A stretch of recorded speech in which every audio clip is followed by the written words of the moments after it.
Bonjour à tous, bienvenue dans le tuto 61. Donc dans ce tuto, on va voir comment faire pour qu'un chariot comme celui-ci suive une trajectoire comme celle-ci, ou comme la bleue ou la rouge.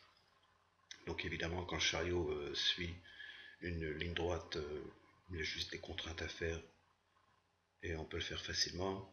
Par contre, quand il s'agit de tourner ou de suivre une spline, là c'est un peu plus difficile. Donc c'est ce qu'on va faire. Donc je passerai bien sûr les pièces, le rail avec le chariot en lien dans la description. Et là maintenant du coup on va commencer tout de suite. Donc j'ai créé un ensemble avec un sous-ensemble que j'appelle le chariot. En fait c'est deux pièces réunies et mon rail qui est ici. Donc je vais déjà aller assembler le chariot que j'ai ouvert déjà ici. Donc bien sûr des pièces comme ça il m'en faut deux. Donc je vais copier et coller.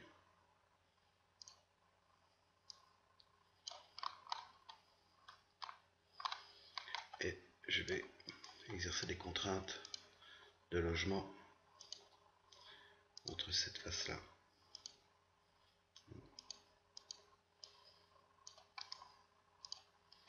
et celle-ci appliquée,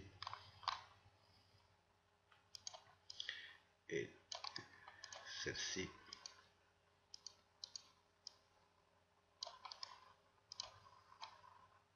ici. Ok.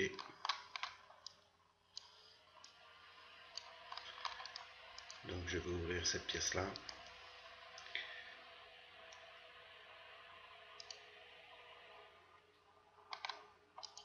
Et je vais créer une esquisse qui me servira pour ma trajectoire. Donc je vais la créer sur cette face-là. Je vais projeter la géométrie ici et ici. Et je vais tracer bien au milieu. Je vais avancer un petit peu. De 0, 2. Ici aussi.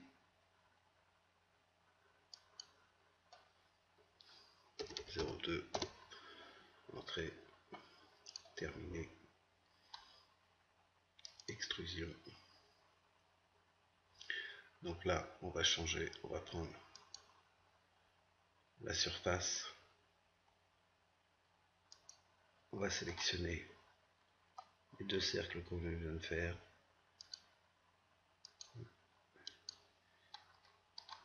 Ah et oui, c'est un par... donc il va falloir que je refasse. Je vais partager l'esquisse. Mon esquisse, elle est là. Je vais la partager. Et du coup, je vais pouvoir tout de suite refaire une extrusion. Je vais les modifier, je vais mettre 50 qu'on les voit bien. Voilà, et je vais les modifier celle d'avant. Modifier la fonction 50. Ok. Donc je retourne dans mon ensemble complet qui est ici. Donc j'ai bien mes pièces. Donc maintenant je vais ouvrir le rail. Sur ce rail, je vais créer une nouvelle esquisse, sur cette face plutôt. Je vais projeter la géométrie d'ici et ici, celle de l'intérieur. Ok, je vais tracer une ligne. Ça va être ma ligne de trajectoire entre ici et ici. Ok, et je vais utiliser l'arc par le point entre ici, ici et ici. Ok, donc ça sera ma trajectoire. Je vais faire une extrusion de cette face là. Oui, je vais mettre. Non, j'ai mis. Je vais mettre 60 plutôt, ça devrait suffire. Ok. Donc, c'est ce qui représentera ma trajectoire. Donc, je vais retourner dans mon ensemble. Donc maintenant, j'ai la trajectoire et j'ai mes deux petites fonctions ici qui vont me servir à placer mon ensemble sur la trajectoire. Donc je vais utiliser une contrainte de transition et je vais lui dire que ces cylindres-là doivent aller contre ce cylindre-là.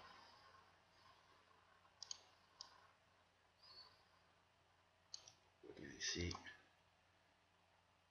terminer, appliquer, et que celui-ci doit aussi aller l'un ou l'autre, c'est pareil, celui-ci. Ok.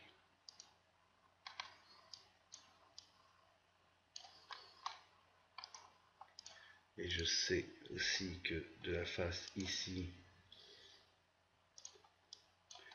à la face du rail, il y a 11 mm pour que les roulettes soient au bon niveau.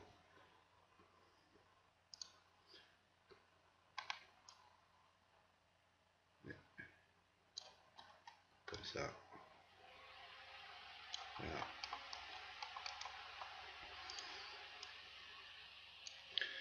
Je vais bloquer le rail.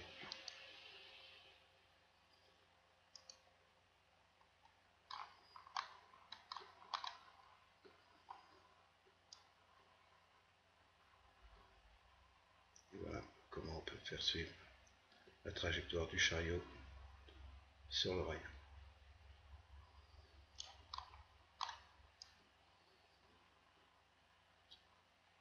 Et voilà, je vous souhaite bon courage, à la prochaine et bye bye.